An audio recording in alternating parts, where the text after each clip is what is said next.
We got a pretty good idea now. For years, Donald Trump has his suspicions about China and whether they're taking advantage of us, and that they have been certainly provocative in rigging their currency, he says. And now, of course, what's been going on in the South China Sea, where it's militarizing islands that it really technically doesn't even own. So he probably was very surprised when the world made a big deal, particularly the Chinese made a big deal, of his accepting a congratulatory call from the president of Taiwan to the former New Hampshire senator and Governor Judd Gregg on who is provoking whom. Sir, very good to have you. He does raise a good point, and that is, I'm the one who's being provocative, accepting a congratulatory call. But what do you make of the dust-up and how big a deal the Chinese have made of this?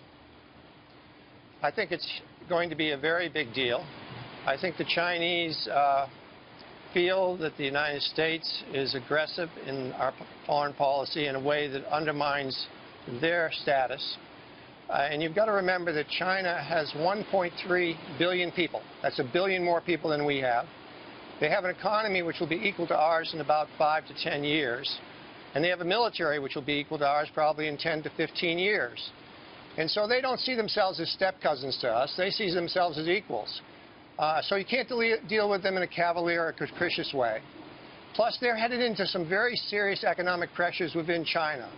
And my concern is that the Chinese leadership, which is an autocracy, they only have to get the Politburo to agree with them, a very small group of people within a country of their size, it's not elected, will try to distract their people as their economy sputters here because of the institutional structures which aren't working and because of their demographic problems. Will try to distract their people by actually using the opportunity that a potential confrontation would create to create nationalistic feelings of Well, do you then think, that, Senator, that it was a mistake on the part of Donald Trump to take that phone call from Taiwan? We're told that it was set up by your old colleague and friend Bob Dole. Whatever, it was done. But what Donald Trump has been saying, someone wished me well as President-elect of the United States, and China's doing all this stuff with rigging its currency, rigging its trade, militarizing these islands in the South China Sea that it doesn't even own. So who's zooming whom here? That's essentially his view. I actually don't think it was a mistake to take the call. What I think was the mistake was to not... Do you think that was a deliberate strategy?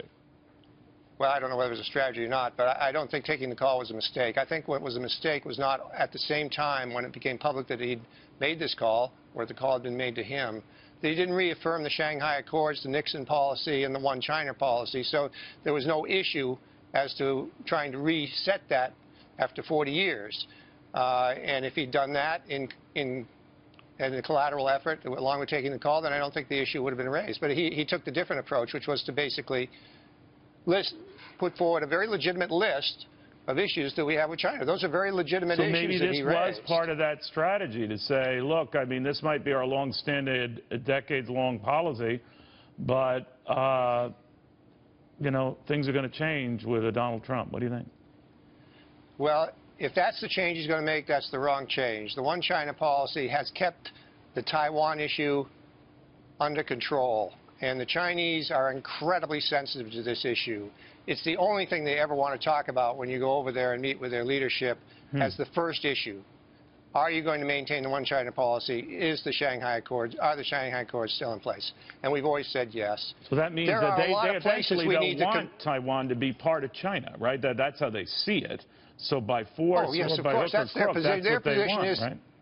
Their position is that Taiwan is part of China. Right. And our position is that it is not part of China. But we've agreed to both sort of turn the other way on the issue and move on to other issues. And that's exactly what Donald Trump should do. He's listed 4 or 5 really legitimate concerns we have with China. And the biggest one is the South China Sea, by the way, in their attempt to assert hegemony over that part of the world. And it's a very sensitive issue, and it's an issue that could lead to, unfortunately, a live fire situation.